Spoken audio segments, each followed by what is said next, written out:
welcome YouTube channel বন্ধুসকল আপোনালোকৰ সাধাৰণতে মুখ্যমন্ত্ৰী ডাঙৰীয়া ইতিমধ্যে অসম পুলিচৰ ওপৰত সাধাৰণতে কেইবাবাৰো সাধাৰণতে ডেটটো খেলি মেলি কৰি আছে ইতিমধ্যে আপোনালোকে চাব পাৰিছে বন্ধুসকল এবাৰ কৰিলে সাধাৰণতে অসম পুলিচৰ সাধাৰণতে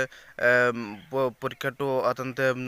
ফিজিকেলটো জুলাই মাহত হ'ব এবাৰ কৰিলে মে মাহত হ'ব এবাৰ কৰিলে জুন মাহত হ'ব বন্ধুসকল ডেটটো খেলি মেলি কৰি আছে নানান ধৰণৰ ডেট কৈ আছে বন্ধুসকল ইতিমধ্যে চাব পাৰিছে আৰু সকলোৱে মোক সাপোৰ্ট কৰিব আগন্তুক দিনত সকলো খবৰ পাই থাকিব বন্ধুসকল সকলোক মই হাজৰ কৰিছোঁ সাপোৰ্ট কৰিব আৰু আপোনাৰ মৰম আশীৰ্বাদৰ বাবে মই ইমানখিনি কৰিব পাৰিছোঁ আৰু মই যোৱাকালি বা দুদিন ধৰি মই কোনো দিনৰ ভিডিঅ' দিব পৰা নাই তাৰ বাবে ক্ষমা প্ৰাৰ্থী ইতিমধ্যে মই এটা বেলেগ চিন্তাত আছোঁ সেইবাবে মই হঠাতে সাধাৰণতে এনেকুৱা টেনশ্যন আহি যাব মই কেতিয়াও গম পোৱা নাছিলোঁ বন্ধুসকল সকলোৱে সাপোৰ্ট মৰম আশীৰ্বাদ কৰিব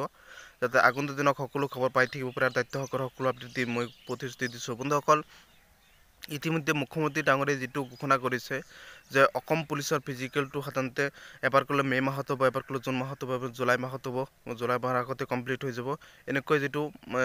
ডেটটো সাধাৰণতে অলপমান কৰি আছে বন্ধুসকল অফিচিয়েল নটিফিকেশ্যন আহিলে ভাল লাগিল হয় আৰু অসমৰ সকলো কেন্দ্ৰই বিচাৰিছে যে অফিচিয়েল নটিফিকেশ্যনখন আহিব লাগে অসম পুলিচৰ সাধাৰণতে এই ডেটটো সাধাৰণতে জুলাই মাহত জুন মাহত মে মাহত এনেকৈ সাধাৰণতে মুখ্যমন্ত্ৰী ডাঙৰীয়াই কৈ আছে কিন্তু মুখ্যমন্ত্ৰী ডাঙৰীয়াই এটা ফাইনেল ডেটটো দিব 19 সাধাৰণতে জানুৱাৰী তাৰিখে মোৰ মতে আৰু 19 জানুৱাৰী তাৰিখে নহ'লে সাধাৰণতে 26 জানুৱাৰী তাৰিখে ফাইনেল ডেট দিয়াটো 100% দিব আৰু আপোনাৰ সাধাৰণতে ইতিমধ্যে সাধাৰণতে কেইবাবাৰো কেন্দ্ৰতে সোধাৰ পিছত ডেটটো খেলি মেলিকৈ কয় আৰু বা আপোনাৰ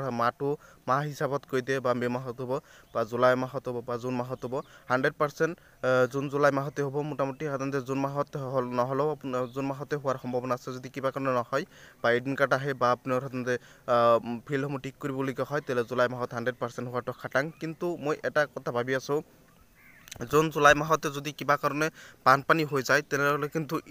এই ফিজিকেলসমূহ কেতিয়াও সম্ভৱ নহয় আৰু এইটো কিন্তু সকলোৱে গমেই পায় বন্ধুসকল কাৰণ জুলাই মাহত যদি অনুষ্ঠিত কৰিবলগীয়া হয়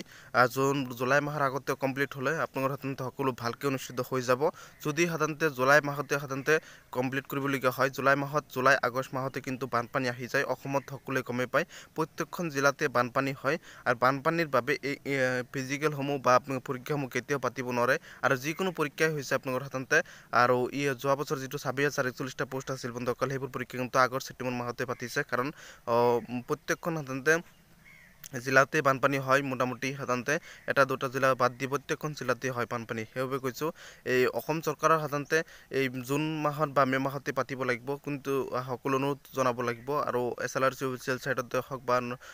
হওক বন্ধুসকল সকলোক মুখ্যমন্ত্ৰী ডাঙৰীয়াক হওক সকলো অনুৰোধ জনাব লাগিব সকলোকে অনুৰোধ জনাই কিনে আপোনালোকে সাধাৰণতে সকলোৱে অনুৰোধ জনাই কিনে আপোনালোকে সেই পৰীক্ষা বা ফিজিকেলসমূহ আগতীয়াকৈ পাতিবলৈ চেষ্টা কৰিব লাগিব কাৰণ জুলাই মাহত আগষ্ট মাহত বানপানী হোৱাটো 100% হ'ব বন্ধুসকল মই কৈছোঁ কাৰণ অসমত সাধাৰণতে প্ৰতি বছৰে বানপানী হৈ আহিছে আৰু মই আগতীয়াকৈ সাধাৰণতে 6 মাহ আগতে কৈছোঁ আপোনালোকে চাব পাৰিব কাৰণ মই সাধাৰণতে 3 বছৰ ধৰি ভিডিঅ' বনাওঁ মই নিজে গম পাওঁ জুলাই আগষ্ট মাহতে কেতিয়াও পৰীক্ষা বা ফিজিকেল পাতিব নোৱাৰে কেতিয়াও সম্ভৱ নহয় সকলো ফিল্ডসমূহ যিবোৰ ফিজিকেল পাতিব পাৰিব কিন্তু ফিল্ডসমূহ যিবোৰ নষ্ট হৈ থাকে সকলো গমেই পায় বানপানী হৈ থাকে বন্ধুসকল পানী হৈ থাকে কেতিয়াও সম্ভৱ নহয় প্ৰত্যেকখন জিলাতে সাধাৰণতে ফিল্ডত বানপানী উঠি থাকে বন্ধুসকল আপোনাক মই কৈছোঁ আৰু 35খন জিলাৰ ইণ্টাৰভিউ পাতিবলগীয়া হ'লে কেইবাখনো ফিল্ড লাগিব বন্ধুসকল আৰু কেৱল 1-2খন ফিল্ডেই নহ'ব আৰু সকলোক মই ছাপোৰ্ট কৰিবলৈ অনুৰোধ জনাইছোঁ আৰু অসম চৰকাৰৰ প্ৰতিটো খবৰ প্ৰতিটো আপডেট মোৰ চেনেলটোৰ পৰা পাই থাকিব বন্ধুসকল আৰু অসম চৰকাৰৰ যিটো গেট 3 গেট 4 ভেকেঞ্চি এইটোতো মোটামুটি সাধাৰণতে